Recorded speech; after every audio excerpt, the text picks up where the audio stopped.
Salut les gars et bienvenue sur une toute nouvelle vidéo. Ça fait longtemps et je me rends compte qu'on est déjà au mois de décembre. Genre l'année 2020 est passée à une vitesse.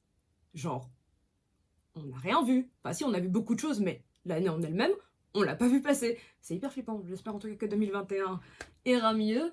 Donc commençons. Alors aujourd'hui, je vais vous parler de séries Netflix, sachant qu'au départ, je voulais vous faire un top ou flop avec les séries que j'avais pu voir parce que je vous avoue que je suis tombée des fois sur des pépites tellement chiantes que tu te demandes pourquoi c'est disponible. Et à un moment donné, c'est-à-dire à 2 h du matin, genre à l'heure à laquelle les gens normaux dorment, moi je me suis dit, au lieu de faire un top ou flop, pourquoi ne pas faire un autre style de présentation de série? C'est-à-dire, vous présenter 5 séries qui me définissent. Genre, le style vraiment de choses que je pourrais regarder, que je regarde en temps normal, et que voilà, je pourrais regarder encore, encore et encore et encore. Et je me suis dit, pourquoi ne vraiment pas définir ça via 5 séries que j'ai vraiment adorées sur Netflix? Du coup, on va faire comme ça. C'est bon? C'est parti? Let's go!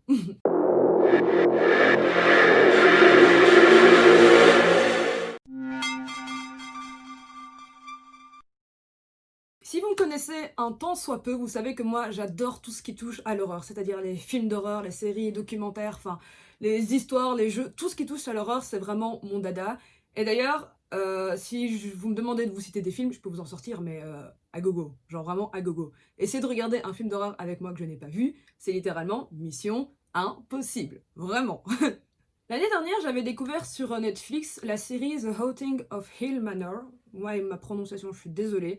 Donc j'avais découvert cette série l'année dernière et c'était du coup une série catégorisée comme horreur. Donc moi je me suis dit bingo, il y a enfin une série d'horreur sur Netflix et en général les séries d'horreur c'est hyper rare. Vraiment c'est assez rare. Vraiment, je vous le dis, sachez-le. Donc moi je me dis let's go, je regarde la série et après 2 3 épisodes, je fais non mais c'est nul à chier. Honnêtement, je sais qu'il y a plein de gens qui ont aimé la série en mode ouais ça faisait peur et tout, mais moi j'étais vraiment là en mode je comprends pas. Genre le principe est cool, mais l'histoire j'ai pas du tout aimé. Donc j'ai vite abandonné, vraiment. J'ai oublié cette série, j'ai pas terminé, j'ai pas pris la peine d'essayer de la terminer, j'ai fait ok, basta. Sauf que cette année, je pense que c'était en octobre, début octobre 2020, bah oui, du coup cette année, bah, je suis tombée sur une autre série, mais qui portait plus ou moins le même nom, et c'était en fait The Haunting of Bly Manor. Je me dis, ça me dit quelque chose, donc je me renseigne un peu, et je me rends compte qu'en fait c'est la suite, enfin pas la suite, c'est une autre série qui fait partie de la série de base, donc de Haunting, et qui voilà, qui a un peu le même principe que la première saison. C'est-à-dire qu'en fait ce sont des épisodes composés de flashbacks qui racontent l'histoire qui s'est passée avant afin que vous compreniez la situation actuelle. Et comme en plus les avis étaient positifs, bon même comme pour la première partie mais genre encore plus positifs, bah je me suis dit bon allez, t'as pas kiffé la première partie, c'est pas grave, essaie de regarder celle-ci, en plus ça a l'air quand même vachement plus intéressant rien qu'en regardant la bande-annonce. Donc je me lance. Pour vous faire un résumé de cette deuxième partie qui est tout à fait indépendante de la première, il faut bien le comprendre, on suit l'histoire de Dani Clayton qui est une jeune femme, une gouvernante qui doit s'occuper en fait de 2 enfants, Flora et Miles, qui habitent dans une énorme maison de campagne. Genre vraiment le truc on dirait plus un château x3 qu'une simple maison de campagne. Elle doit s'occuper de ses 2 enfants, mais elle va rapidement se rendre compte que sur les lieux, il y a des phénomènes assez étranges, et les enfants deviennent eux-mêmes assez étranges. Et du coup, en fait, l'histoire, vous allez voir, c'est vraiment pour comprendre, enfin, elle va essayer de comprendre ce qui se passe dans cette énorme maison.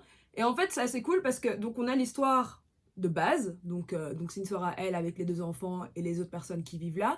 Et on a aussi donc les flashbacks qui vous permettent de comprendre ce qui s'est réellement passé. Mais en fait, c'est tellement bien fait que vous partez sur une direction tout à fait... elle a rien à voir. Genre, moi, au départ, je me suis dit, ah oui, ok, il y a probablement eu ça, ça, ça, ça, ça. Et au fur et à mesure, t'es là, mais en fait, non, c'est pas possible que ce soit ça. Et en fait, si. Et du coup, à la fin, tu comprends plus et c'est hyper cool. Et contrairement à la première partie, celle-là ne fait pas peur, mais vous sursautez quand même pas mal. Genre, il y a quand même des moments où vous êtes en mode, putain, il va se passer un truc, vous savez pas quoi. Et du coup, moi, j'ai vraiment adoré. J'ai vraiment tué cette série en 2 jours.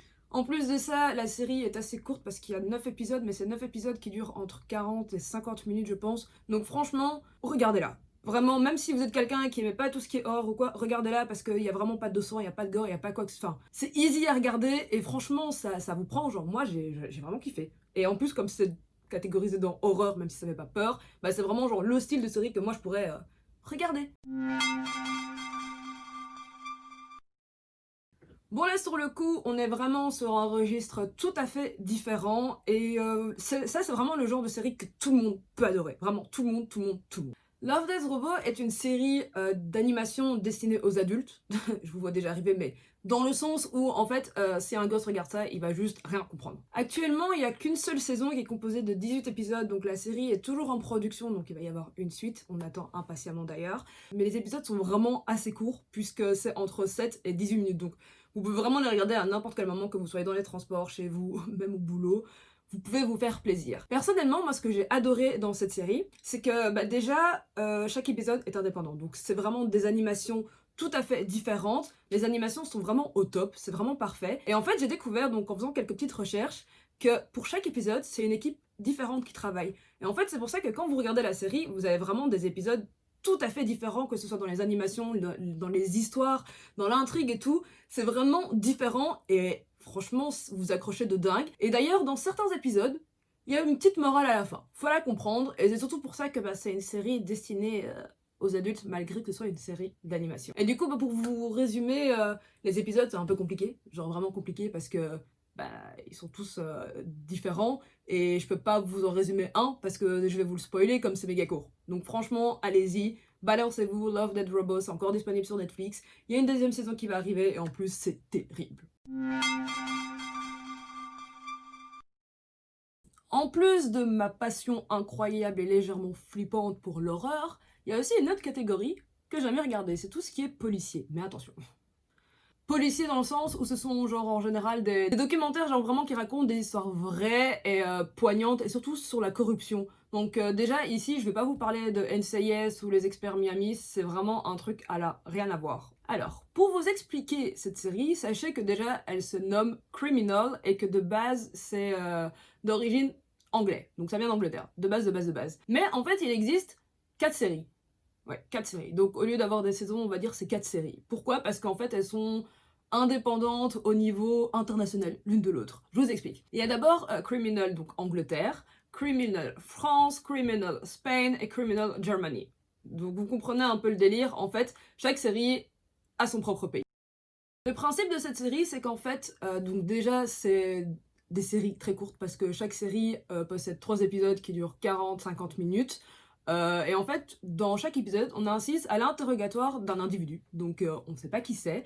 Et on sait juste qu'il est impliqué dans une histoire criminelle. Donc on ne sait pas si c'est un coupable, si c'est un témoin, si c'est une possible victime ou quoi que ce soit, mais on sait que cette personne est impliquée dans un crime. Et en fait, chaque épisode, c'est un peu la même histoire, et on essaye un peu nous-mêmes de découvrir en même temps que les personnages qu'est-ce qu'elle a fait cette personne, si elle est vraiment coupable, si elle est pas coupable, si elle est vraiment impliquée. Et des fois, on a vraiment des raisonnements assez surprenants, où on s'attend à ce que la personne ait fait telle chose, et en fait, ça n'a rien à voir.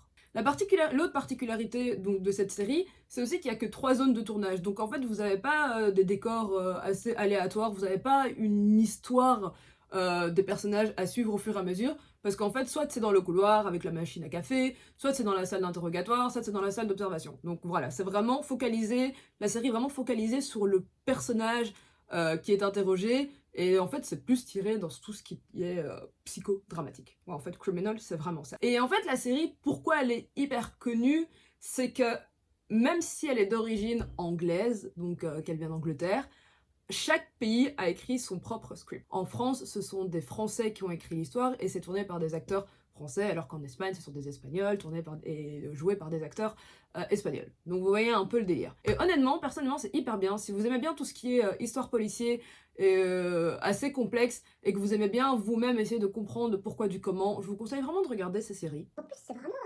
chouette. J'aime bien le principe en fait de comment c'est tourné le tout et tout. C'est cool quoi. C'est cool.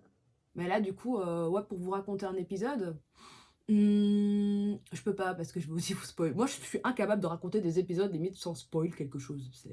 Du coup, je me risque pas.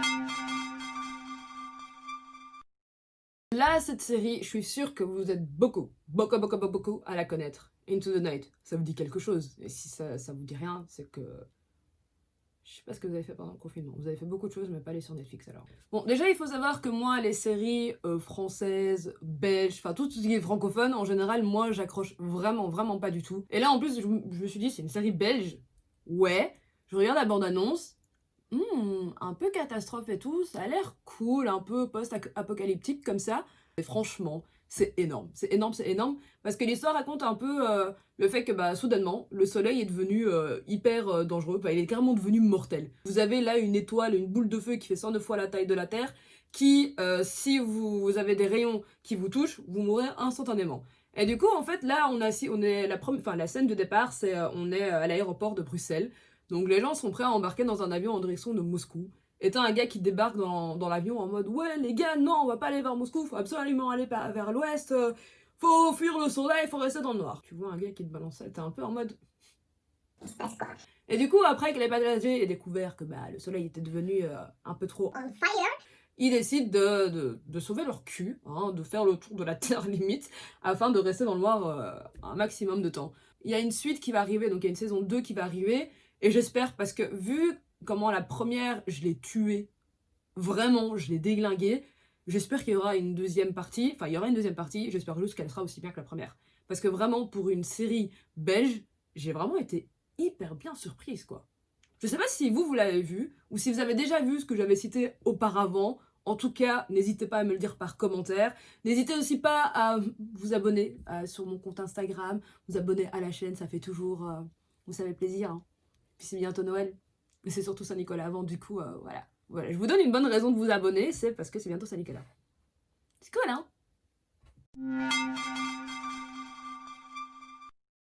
Bon, là, j'ai vraiment gardé le meilleur, je mets vraiment des guillemets dans meilleur pour la fin, parce que ça, c'est une série qui m'a vraiment interpellée et qui m'a beaucoup fait réfléchir et qui m'a beaucoup retourné en fait. Vraiment, c'est énormément ça. Parce que moi, de base, quand je regarde des films d'horreur ou quoi, c'est vraiment juste pour le fun, le kiff. Voilà, j'ai envie de me faire un peu peur, avoir de l'adrénaline. Mais par contre, quand je regarde des documentaires ou quoi du style policier, c'est vraiment pour me renseigner, pour m'informer, pour voir en fait ce qui se passe vraiment dans d'autres pays, voir des choses qu'on parle pas forcément dans les médias, parce que dans les médias, on sait malheureusement pas tout, hein.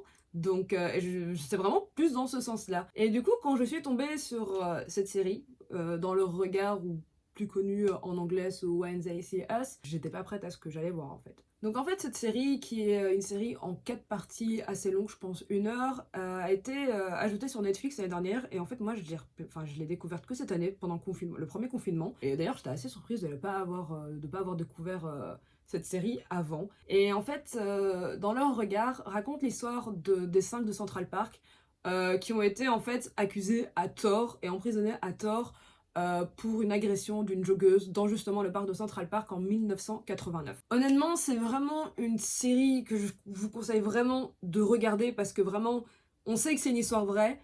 Les personnes qui sont impliquées, donc là on se retrouve vraiment à 5 adolescents qui sont accusés d'abus sexuels alors qu'ils ont rien à voir, et c'est juste que voilà, ils sont tombés sur des flics hyper corrompus qui se sont retrouvés face à 5 jeunes noirs, et ils se sont dit voilà, on cherche des coupables, on les a juste devant nous. Et en plus de ça, ils ont réussi à manipuler ces jeunes, à les pousser à un stade hyper bas pour qu'ils avouent quelque chose d'hyper grave mais qu'ils n'avaient pas fait. Moi personnellement, je crois que j'ai pleuré mais des quantités incroyables en regardant cette série, parce que vraiment ça nous prend et on se dit mais imaginez ça vous arrive à vous ou à quelqu'un que vous connaissez, ou imaginez un peu ce que ces jeunes ont pu ressentir pendant toutes ces années. C'est surtout ça, c'est vraiment qu'est-ce que ces jeunes se sont dit alors qu'ils étaient enfermés pour un truc qu'ils n'avaient absolument pas fait. Ils étaient juste au mauvais endroit, au mauvais moment. C'est vraiment ça en fait. En plus de ça, le jeu des acteurs qui sont hyper jeunes est vraiment incroyable. Et franchement, en plus de regarder cette série, je vous conseille de regarder la petite émission bonus avec Oprah Winfrey, parce qu'elle invite les cinq acteurs donc, qui ont joué les jeunes. On voit aussi en fait les vraies personnes. Donc les 5 vrais garçons qui avaient été accusés à tort, on les voit vraiment. Et on voit en fait ce qu'ils sont devenus. Et je vous avoue que là aussi, il y a des moments où c'est rude. C'est vraiment rude. Donc si vraiment, dans ce top 5, on va dire, de séries, il y en a une que vous devez regarder, c'est vraiment celle-ci. Parce qu'elle est vraiment incroyable. Et elle est encore disponible sur Netflix, donc vous n'avez aucune raison de ne pas la regarder. Et si d'ailleurs vous l'avez regardée, n'hésitez pas à me dire ce que vous en avez pensé en commentaire, parce que vraiment, je suis assez intéressée par rapport à vos avis là-dessus. Donc voilà. Et c'est ainsi que je termine cette vidéo. J'espère qu'elle vous a plu. Voilà, c'est un style que j'avais pas encore fait, les top présentations de séries comme ça. Et je me dis que ça peut être assez cool Sachant qu'on n'a pas forcément tous les mêmes goûts, les mêmes couleurs, et que Netflix est assez vaste et que du coup on voit pas forcément tout. Si ce genre de vidéo vous intéresse, n'hésitez pas à me le dire en commentaire, n'hésitez pas à liker, un petit pouce bleu, ça fait toujours plaisir, et à me suivre sur les réseaux sociaux. Salut! Je prends vraiment des séries hyper compliquées à expliquer. Genre, je sais pas, j'aurais pu prendre la série High School Musical, hyper simple. J'aurais pu prendre Lucifer, hyper simple. Mais non, pourquoi faire ça? Comment te faire